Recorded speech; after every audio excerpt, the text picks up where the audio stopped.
What he had to say about that this week. The media, much of the media, not all of it, is very, very dishonest. Honestly, it's fake news. It's fake. They make things up. And Chief Strategist Steve Bannon went much further. Quote, "The media should be embarrassed and humiliated and keep its mouth shut and just listen for a while." But Bannon wasn't finished. "The media has zero integrity, zero intelligence, and no hard work. You're the opposition party, not the Democratic Party. You're the opposition party." Kellyanne, do you understand how offensive that is? I understand how offensive it was to never be taken seriously that Donald Trump could be elected president. On great days, we were ignored. On those days, we were mocked. A lot of us reported on it fairly, and that's a different issue. No, it is the issue because it extends into this presidency, Chris. You can't put a piece of tissue paper between the way Donald Trump was covered as the Republican candidate, the Republican nominee, the president-elect, and the president. It's all the same. It is an anti-Trump screed. It is completely disrespectful to the office of the president. Why? Look at what happened this week. Nobody's interested in learning the policies.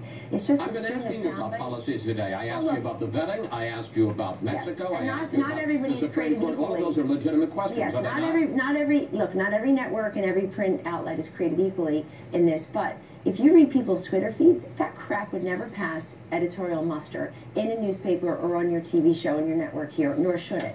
And so the idea that tweets are my own, really at 10:45 a.m. while you're walking out of the place where you work, all I would say is, are not your own. Much to the dismay of some of the people there, Fox, I don't tweet. Look, Let me get to, if I may, to the real point. Politicians complain about bad press. I think you have some legitimate complaints about bad press. The First Amendment protects the press. We're in the Constitution, and it is offensive, quite frankly, to have folks, any politician, but folks who have been in the White House for a week lecture us about what we should and shouldn't do and that we should keep our mouths shut. Well, no, I think what my colleague Steve Bannon is saying is, why don't you talk less and go listen to America more? Because let me tell you something. I know what he meant. I work with him every day. The media failed to learn America. Donald Trump proved something that the media failed to do, which is he understood America. The idea that we were never taken seriously in places like Pennsylvania, to say we have zero intelligence, zero integrity, and that we should keep our mouths shut is offensive. I think it's called listen more. And let me just say something that else happens. It's the way that everything is cherry-picked. Biased media coverage is easy to detect. It frankly helped us because this was such an elite rejection election where the establishment, the elites were all rejected by the voters. It turns out there are a heck of a lot more of them than us, Chris, and that's how we won. Why is that relevant? It's relevant because people, who's cleaning house? Which one is going to be the first network to get rid of these people who said things that just weren't true? Talk about fake news, talk about alternative facts. What happened last week? I went on 3 network Sunday shows. I spoke for 35 minutes on 3 network Sunday shows.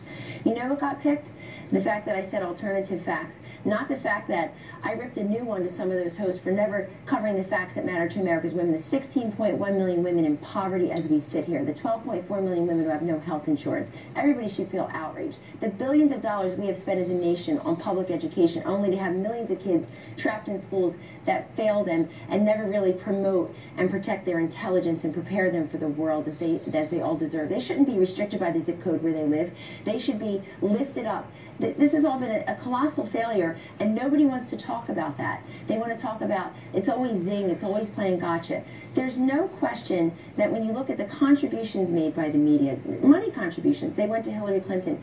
We have all the headlines. People should feel embarrassed. Not one network person has been let go. Not one silly political analyst and pundit who talked smack all day long about Donald Trump has been let go. They're on panels every Sunday. They're on cable news every day. Who's the first editorial writer? Where's the first blogger that will be let go that embarrassed his or her outlets? We know all their names. I'm too polite to call them out by name, but they know who they are, and they're all wondering why I'd be the first to go.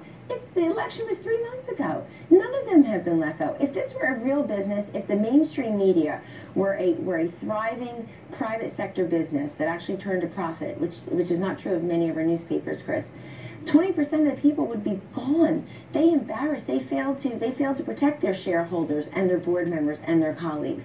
And yet we deal with them every single day. We turn the other cheek. If you're part of Team Trump, you walk around with these gaping, seeping wounds every single day, and that's fine. I believe in a full and fair press. I'm here every Sunday morning. I haven't slept in months. I believe in a full and fair press. But with a free press comes responsibility, and the responsibility is to get the story right. Biased coverage, easy to detect. Incomplete coverage, impossible to detect. That's my major grievance, is that the media they're not giving us complete coverage. President Trump has signed all these executive orders this week. He's met with these heads of state. He's done so many things to stimulate the economy, to boost wages, to create jobs. Where's the coverage? Kellyanne?